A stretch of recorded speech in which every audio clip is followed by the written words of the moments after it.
Join me as I share with you the preparation of these berry berry cookies. This is definitely a flavor you want to have year round, so stay tuned to see how they're made.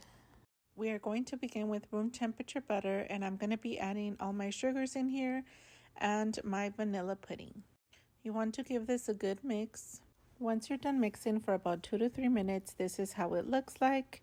Next, you're going to add your room temperature eggs, strawberry flavoring, and vanilla. Then you want to start mixing again. So this is how it looks once I added our eggs and flavoring and vanilla. Next, we're gonna go ahead and measure our flour. I do encourage you to use gram measurements for your flour.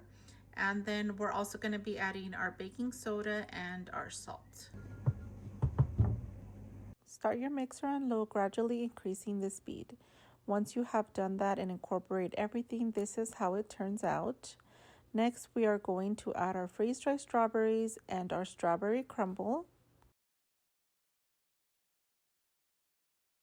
For your white chocolate chips, it's up to you if you want to do a cup and a half, 2 cups.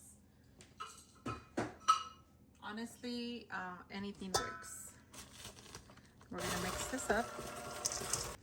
Okay, so this is how your dough looks like after you have added the rest of the ingredients.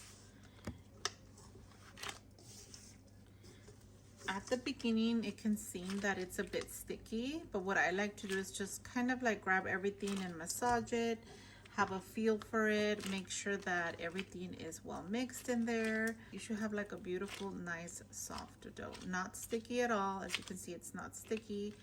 Very minimal stickiness. But this is your dough. So your dough is already ready to bake.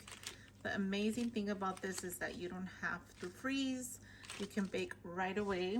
Just make sure that you do have your oven preheated at 350 degrees for more than 30 minutes. That way your oven is nice and hot and these cookies bake up beautifully. So we're gonna go ahead and start portioning them out and placing them on our cookie sheet to bake. We're gonna go ahead and start portioning out our cookie dough. I do 4.5 ounces of these very berry cookies and they bake pretty well, but it's up to you how big or how small you want them.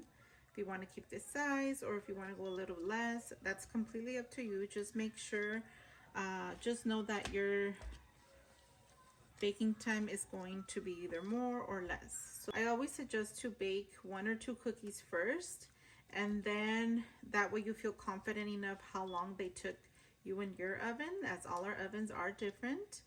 And then go ahead, bake 1 or 2 first, record the time it baked, and then that way you feel more confident in baking bigger batches or bigger trays of cookies. The shape that I like to do these, I like to like roll them out softly, and then I just like to create these like pocket holes in my cookies to get that beautiful like rustic finished look, golden look on top of our cookies. Make sure that you are using a light cookie sheet for these cookies. A darker cookie sheet is just gonna get your cookies more brown. A light one is just perfect, okay? So I will be putting these on my preheated oven at 350 degrees. If you do not have an oven thermometer, I highly suggest you get one as well, as that is very important too. Check out how beautiful our very berry cookies baked up. Beautiful thickness, just beautiful golden bottoms. For my berry cookie recipe, I got 3, 6, 9, 10 4-ounce cookies, and then I got 1 4-ounce one.